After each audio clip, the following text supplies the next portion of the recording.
आज भी आपसे मिलने मुझे बहुत खुशी हुई। बहुत बहुत शुक्रिया।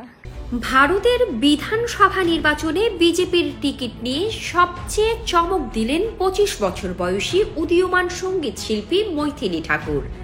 আলীনগরে আরজেডি প্রার্থী বিনোদ মিশ্রকে 11,000-এর বেশি ভোটে হারান তিনি। মৈথিলী ঠাকুর বিহারের মধ্যে এখন সবচেয়ে কম বয়সী বিধায়ক।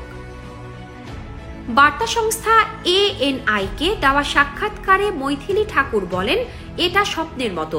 আমি আমার এলাকাবাসীর ঘরের মেয়ে হয়ে তাদের সেবা করব। আমি এই মুহূর্তে শুধু আলীনগরকেই দেখতে পাচ্ছি এবং কিভাবে সেখানে কাজ করব সেই ভাবনা চিন্তা করছি।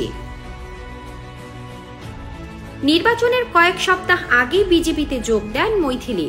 2020 সালের 25 জুলাই বিহারের মধুবনীতে তার জন্ম। বাবা ও দাদার কাছ থেকে শাস্ত্রীয় ও লোকসঙ্গীতের শিক্ষা পেয়েছেন জনপ্রিয় এই গায়িকা। এরপর 2017 সালে TV reality show rising star এ রানার আপ হয়ে আলোচনায় আসেন তিনি। পরে সামাজিক মাধ্যমে শাস্ত্রীয় সঙ্গীত পরিবেশনার জন্য ব্যাপক জনপ্রিয়তা পান। এরপর বিজেপিতে যোগ দিয়েই আরজেডি প্রার্থী বিনোদ মিশ্রের মতো প্রবীণ প্রার্থীকে হারিয়ে আলোচনার জন্ম দিয়েছেন মৈথিলী। এবার বলছি কে এই মৈথিলী ঠাকুর।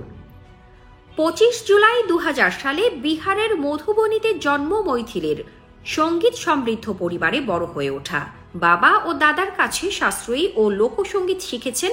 2017 সালের টিভি রিয়েলিটি শো রাইজিং স্টারে রানার আপ হয়ে মৈথিলী পরিচিতি পান। ভারতের আলোচিত তরুণ সঙ্গীত শিল্পীদের একজন তিনি। সামাজিক যোগাযোগ মাধ্যমে তিনি ব্যাপক পরিচিত। মৈথিলীর সঙ্গে তার ভাইয়েরা নিয়মিত গান করেন। নির্বাচনী প্রচারেও একসঙ্গে গাইতে দেখা গেছে তাদের। মাত্র 25 বছর বয়সী মৈথিলীর বড় অঙ্কের সম্পত্তি রয়েছে। নির্বাচনী হলফনামায় নিজের কয়েক কোটি রুপির সম্পদের তথ্য উল্লেখ করেছেন মৈথিলী ঠাকুর। তার ব্যাংক ব্যালেন্স কোটি রুপির উপরে। অলংকারের মূল্য প্রায় 50 লাখ, 3 কোটি রুপির একটি ফ্ল্যাট এবং প্রায় 90 লাখ রুপির একটি জমির অর্ধেক মালিকানা রয়েছে তার নামে। এদিকে বিহারের বিধানসভা নির্বাচনে বড় ব্যবধানে এগিয়ে রয়েছে বিজেপির নেতৃত্বাধীন ন্যাশনাল ডেমোক্রেটিক অ্যালায়েন্স NDA। 243 আসনের মধ্যে 200টিরও বেশি আসনে এগিয়ে রয়েছে জোটটি। সরকার গঠনে প্রয়োজন 122 আসন। গত নির্বাচনের তুলনায় 90টিরও বেশি আসনে এগিয়ে আছে বিজেপি।